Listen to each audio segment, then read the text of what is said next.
आप देख रहे हैं खबर तो समझिए और आपके साथ मैं हूं विवेक। वक्त हो चला है खबर को समझने का। तो नीतीश कुमार पिछले 3 दिन से दिल्ली में डेरा जमाए हुए हैं। तीसरे दिन भी मुलाकात का दौर जारी रहा और मुलाकात के बाद नीतीश कुमार ने क्या कहा, पहले आप वो सुनिए फिर समझिए नीतीश की राह में कितने रोड़े हैं।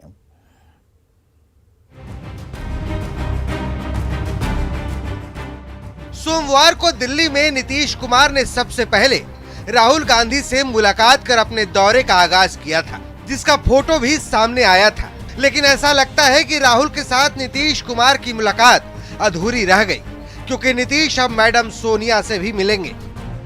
कांग्रेस की भूमिका क्या? एक हम देखने कांग्रेस वाला भी ठीक है, उनसे भी पूरी बात की। और मैडम आएंगी, कभी बाहर गई हुई तो उनसे फिर मिलने के लिए भी पर 2024 का चेहरा कैसे देख रहे हैं? बस एक ही बात के लिए हम और आए। विपक्षी नेताओं से तूफानी मुलाकात के तीसरे दिन नीतीश कुमार ने सबसे पहले सीपीआईएमएल के महासचिव दीपांकर भट्टाचार्य से मुलाकात की। बिहार में वाम दलों के 16 विधायक बाहर से नीतीश सरकार का समर्थन कर रहे हैं, जिनमें भाकपा माले के 12, भाकपा और भारतीय कम्युनिस्ट पार्टी के 2 विधायक शामिल हैं। दीपांकर भट्टाचार्य से मुलाकात के बाद नीतीश कुमार राष्ट्रवादी कांग्रेस पार्टी के अध्यक्ष शरद पवार से मिले। दोनों नेताओं के बीच तकरीबन 40 मिनट तक मुलाकात चली। नीतीश की माने तो उनकी मेहनत रंग ला रही है। आगे होगा, हम तो डिफरेंट पार्टी से बात किए, अच्छा है रिस्पॉन्स। और एक बात ये भी कह दिया है हमने कि भाई एक साथ होकर के अगर लड़ेंगे और फिर बिल्कुल देश के विकास का काम होगा। दिल्ली दौरे के दौरान एक बार फिर नीतीश कुमार ने साफ किया कि निजी तौर पर उनकी कोई चाहत नहीं है, मकसद एक ही है, बस सब एक साथ आए। और मेरे बारे में तो हम आपको बार बार बोल दिए, हमारा निजी कोई चॉइस नहीं, हमारा बस एक ही चॉइस है कि सब मिल करके अधिक से अधिक एकजुट हो जाएंगे तो अपने देश के हित में वो काम हो।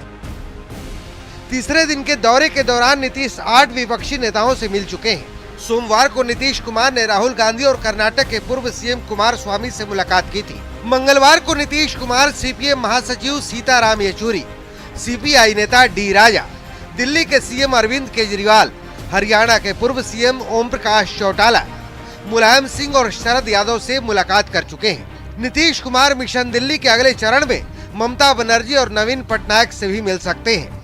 जाहिर है सियासी दंगल में बीजेपी को पटखनी देने के लिए नीतीश कुमार दिल्ली में पसीना बहा रहे हैं। अब देखना है कि उनकी मेहनत कहां तक रंग लाती है, क्योंकि ये पहली बार नहीं है जब नीतीश कुमार महागठबंधन बनाने की कोशिश कर रहे हैं। 2015 में भी नीतीश कुमार ऐसी कोशिश कर चुके हैं। न्यूज़ 18 के लिए दिल्ली से अमितेश सिंह की रिपोर्ट। तो अपने दिल्ली मिशन के बारे में नीतीश कुमार ने मीडिया से खुलकर बात की और बताया कि उनके मिशन को अच्छा रिस्पांस मिल रहा है। और इस दौरान नीतीश कुमार बीजेपी पर जमकर बरसे। सुनिए दिल्ली में नीतीश कुमार ने क्या क्या कहा, फिर समझिए कि नीतीश की राह कैसे उतनी आसान नहीं है जितनी दिख रही है। हो गए हैं तो कुछ न कुछ बोलना उन लोगों को है, बिना मतलब का कोई मतलब नहीं, कोई अर्थ नहीं है।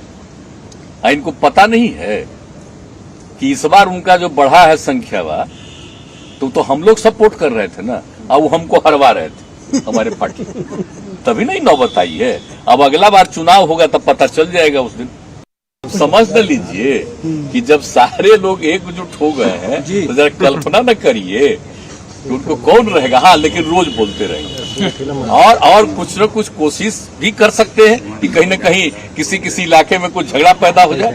हम कहे कि बीजेपी को तोड़ेंगे। अब आप सुशील मोदी का तारीफ कर रहे तो वो कह रहे कि आप तो सुशील मोदी का तारीफ कर रहे हैं। अरे सुशील मोदी तो से अच्छा ही संबंध रहा है ना। इस बार के चुनाव के बाद उनको नहीं बनाए।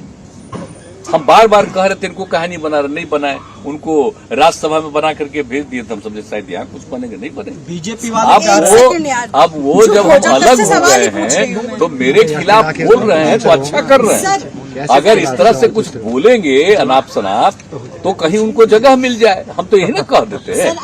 अच्छा, हम एक बात बोल दें, हम बिना मतलब का किसी के खिलाफ नहीं बोलते।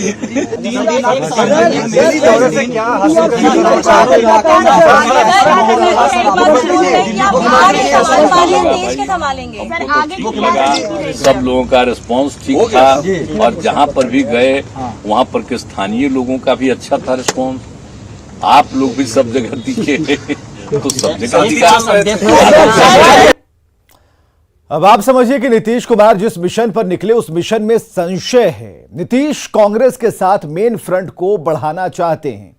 बिहार में भी कांग्रेस का समर्थन है क्योंकि नीतीश कुमार ने सबसे पहले राहुल गांधी से मुलाकात की।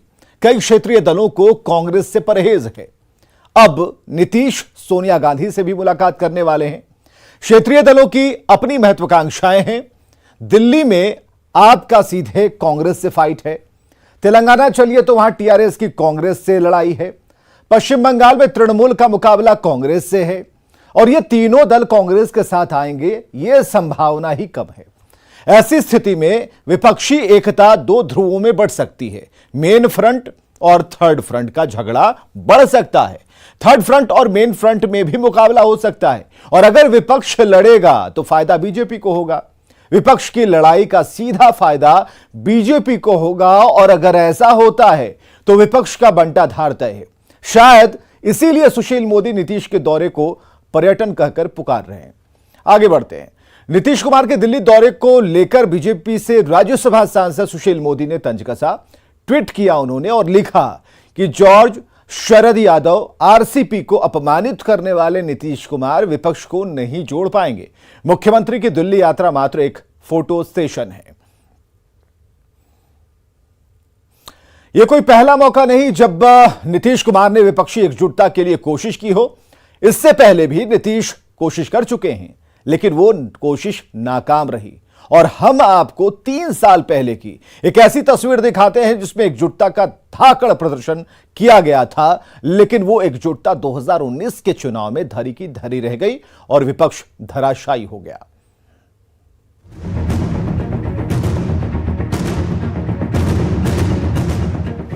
एक मंच पर कांग्रेस, समाजवादी पार्टी, बहुजन समाजवादी पार्टी, आप, आरजेडी, जेएमएम जैसे तमाम विपक्षी पार्टियां। 23 मई 2018 की ये तस्वीरें आपको याद होंगी। कुमारस्वामी के शपथ ग्रहण समारोह के बहाने विपक्षी एकता का ढोल पीटा गया था। एक आरटीआई के मुताबिक 7 मिनट के शपथ ग्रहण समारोह पर कर्नाटक सरकार ने 42 लाख रुपए खर्च कर डाले थे। इस तस्वीर में सभी नेताओं ने एक साथ हाथ उठाकर एकता का परिचय दिया था, लेकिन इस तस्वीर में सबसे खास था सोनिया गांधी का मायावती का हाथ पकड़ना और उठाना। एक बार फिर चौधरी देवीलाल की जयंती पर बीजेपी विरोधी दलों के नेताओं को एक मंच पर लाकर एकजुट करने का प्रयास हो रहा है।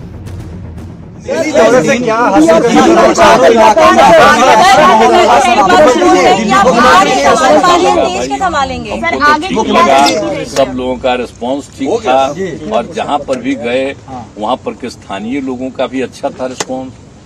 आप लोग भी सब जगह दिखे तो सब जगह। 25 सितंबर को हरियाणा के फतेहाबाद में विपक्षी दलों का महाजुटान, बीजेपी विरोधी दलों को सम्मान दिवस का न्योता। तमाम जो विपक्षी चेहरे हैं देश भर के, उन्हें इस कार्यक्रम में बुलाया जाएगा। मुख्यमंत्री नीतीश कुमार, पश्चिम बंगाल की मुख्यमंत्री ममता बनर्जी, फारूक अब्दुल्ला, तेजस्वी यादव, मुलायम सिंह यादव सहित कई जो बड़े चेहरे हैं वो उस मंच पर रहेंगे और कहीं न कहीं एक नई शुरुआत की कोशिश की जाएगी। नीतीश कुमार विपक्षी एकता के लिए एड़ी चोटी का जोर लगा रहे हैं। दिल्ली के दंगल में सियासी दलों की नब्ज टटोल रहे हैं। नीतीश कुमार बंगाल और उड़ीसा की हवा का रुख भी भापेंगे। नीतीश के मिशन दिल्ली का अगला चरण 25 सितंबर को होने वाले महाजुटान के तौर पर देखा जा रहा है। हालांकि बीजेपी इसे कोई फैक्टर नहीं मानती। इन लोग की दाल गलने वाली है क्या हरियाणा में? हरियाणा में 1 छत्र सारी सीट, चाहे वह राज्य का चुनाव हो कि केंद्र का चुनाव हो, सारी सीट भारतीय जनता पार्टी को वहां आने वाली है और दर दर भटकने से थोड़ी कुछ होने वाला है। अब इंतजार है 25 सितंबर को हरियाणा में चौधरी देवीलाल की जयंती पर लगने वाले सियासी जमघट का। पटना से न्यूज 18 के लिए शैलेंद्र कुमार और दिल्ली से अमितेश सिंह की रिपोर्ट। खबर समझिए, 2019 में विपक्ष पूरी तरह से बिखर गया था।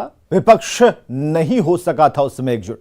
विपक्षी दलों में कोई भी ऐसा नेता नहीं था जिसकी छवि नरेंद्र मोदी को चुनौती दे पाती। प्रधानमंत्री नरेंद्र मोदी ने विपक्ष की इसी कमजोरी को हथियार बनाया।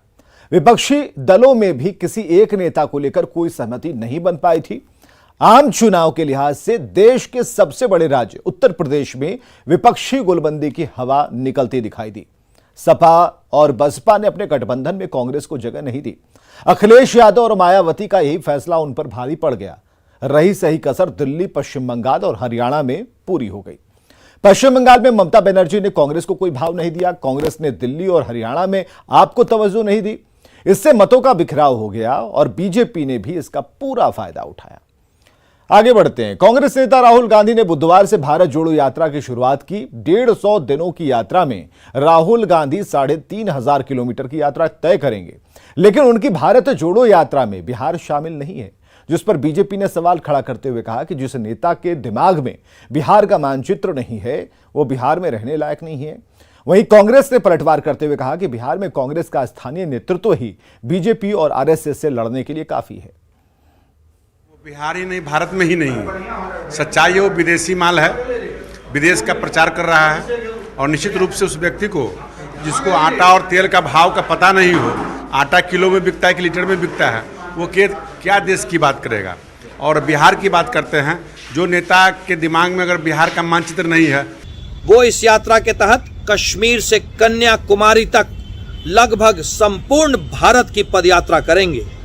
बिहार में तो कांग्रेस का स्थानीय नेतृत्व और महागठबंधन का नेतृत्व ही काफी है आरएसएस और भाजपा के इस साजिश से लड़ने के लिए।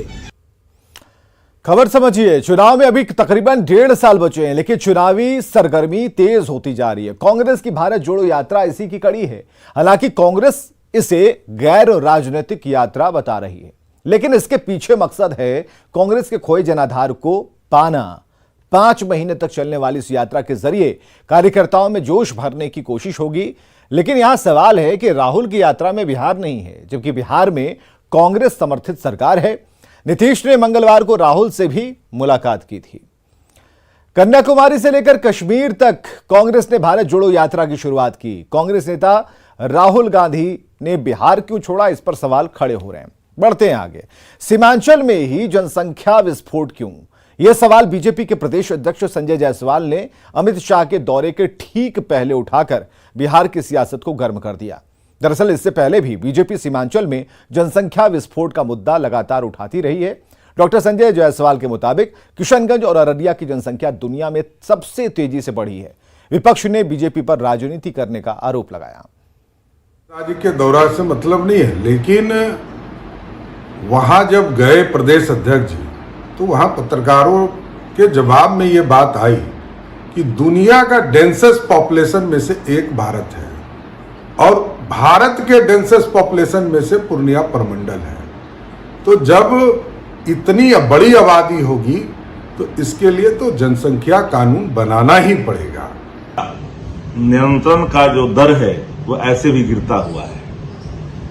भारतीय जनता पार्टी लगातार गाहे बेगाहे जब हद पीटती है तो जनसंख्या नियंत्रण की राग छिड़ती है।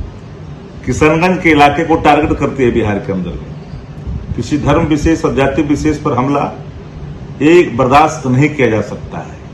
जनता पार्टी ने केंद्रीय गृह मंत्री अमित शाह के बिहार के किशनगंज और पूर्णिया में जो दौरा होना है, उस दौरा को सफल बनाने के लिए तरह तरह के बयान दे रहे हैं।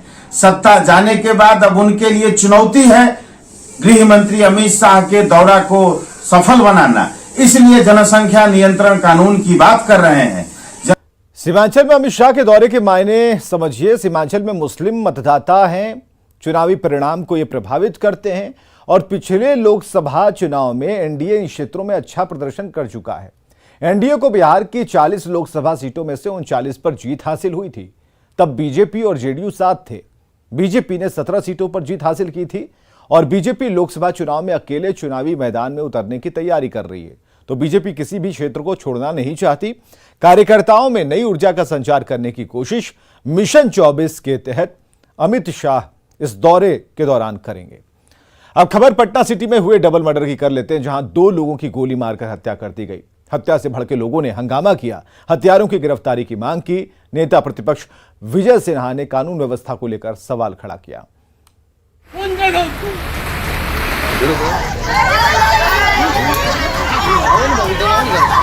फपक फपक कर परिजन पूछ रहे हैं कि चंदन का कसूर क्या था।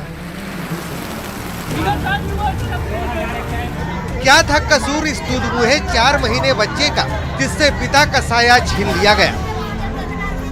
क्या कसूर था चंदन की पत्नी का जिसकी शादी 1.5 साल पहले ही हुई थी? इस परिवार पर दुखों का पहाड़ टूटा है।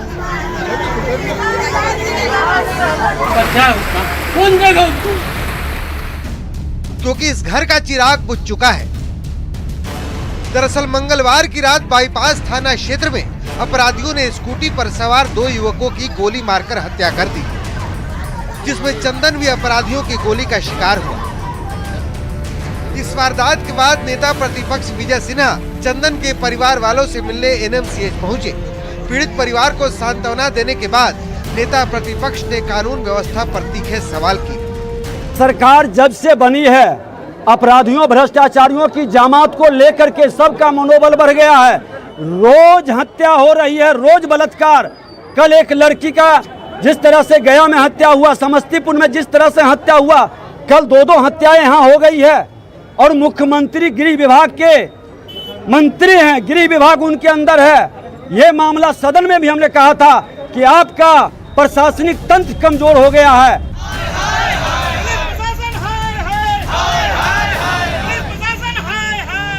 पुलिस के खिलाफ लोगों के इस गुस्से से जाहिर है कि राजधानी पटना के पुलिस फेल है। लोगों में पुलिस के खिलाफ आक्रोश है। हत्यारों की गिरफ्तारी की मांग के लिए चंदन के परिजनों ने शव के साथ अशोक राजपथ को घंटों जाम रखा। जाम हटाने पहुंची पुलिस को भी विरोध का सामना करना पड़ा। अभी तक ये साफ नहीं हो पाया है कि चंदन की हत्या हुई तो आखिर क्यों। ये ड्यूटी के दरमियान आते समय जा रहे थे किसी पार्टी के यहाँ और कुछ आपराधिक लोग इसको मार दिया बेवजह। कोई स्पष्ट रूप से क्लियर नहीं हो पाया है। पुलिस प्रशासन आंख बंद करके सोया हुआ है। कोई अभी तक सुराग नहीं मिला, कैसे हुआ क्या हुआ कुछ पता नहीं है। अब सवाल है कि क्या बिहार में अपराध को रोकने में पुलिस फेल है? क्या राजधानी पटना की पुलिस भी अपराधियों के सामने पस्त है? न्यूज़ 18 के लिए पटना सिटी से मनोज सिन्हा की रिपोर्ट। और खबरें लगातार जारी हैं, बने रहिए हमारे साथ।